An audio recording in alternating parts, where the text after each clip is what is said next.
Honor 200 бүгінгі обзорда. Honor 200-дің братишкасы десек болады. Жалпы алдағы уақытта Honor 200 Pro-ға да обзор жасаймыз, бірақ бүгінгі обзор осы смартфон туралы.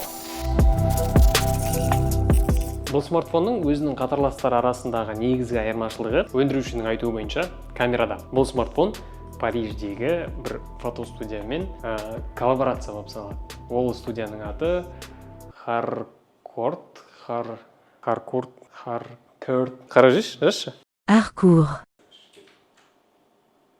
Бұл студияның атын айта алмаймын. Жалпы сол студиямен бұл компания коллаборация жасаған. Ал коллаборацияның мәні неде десеңіз, ол әрине камерада. Honor Париждік студиямен бірігіп 3 режим орналастырған мен жерге. Ол режим әрине портрет режимінде мына жерде орналасқан. Үстінде кнопкада. Бұл 3 режим кез келген қолданушыға студиялық дәрежеде сурет түсіруге көмектеседі. Ал жалпы камера мен жерде 50 мегапиксель, сол баяғыша стандартты ширикпен және телевикпен бірге жүреді. Телевикте бір қызығы стабилизация бар. Ол әрине жақсы көрсеткіш. Камераның сапасына келсек, мен былай айтайын. Нашар камера жоқ.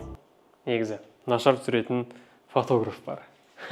Жалпы видео немесе фото түсірерде сізде жақсы жарық болса, кез келген камера сізге сапалы суреттер бере алады.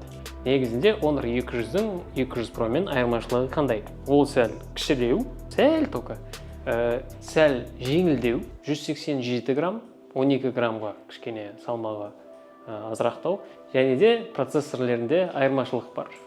Honor 200-де Snapdragon 7 орналасқан, Honor 200 Pro-да Snapdragon 8S. Жалпы негізі қарапайым қолданушыға Snapdragon 7, Snapdragon 8 деген түсініксіз де болуы мүмкін. Қайткенмен негізі екі процессорде ойынға да, видеоға да, қалғанда басқа нәрселерге негізі жетеді. Тек 200 Pro-дағы процессор сәл тезірек. Тағы да қандай айырмашылық бар десеңіз, ол әрине жалпы түстері. Honor 200 3 түсте жүреді. Және де айта кететін нәрсе, ол әрине экран. Бұл жерде 6,7 дюймдік AMOLED дисплей орналасқан. Жалпы негізі маған Honor'дан өте қатты ұнайтын ол әрине дисплей. Өте жарық, өте өткір. Бұл экранға мен өзім на практике білем, бір қанша уақыт қолдансаң да көзіңді шамалыға ауыртпайды. Жалпы қорытындылай келсек, бұл смартфон өзінің иесін табатын сияқты. Қайткенмен Honor нарықта белгілі бір орны бар компания десек те болады.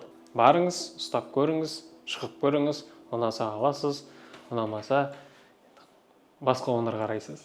Көріскенше.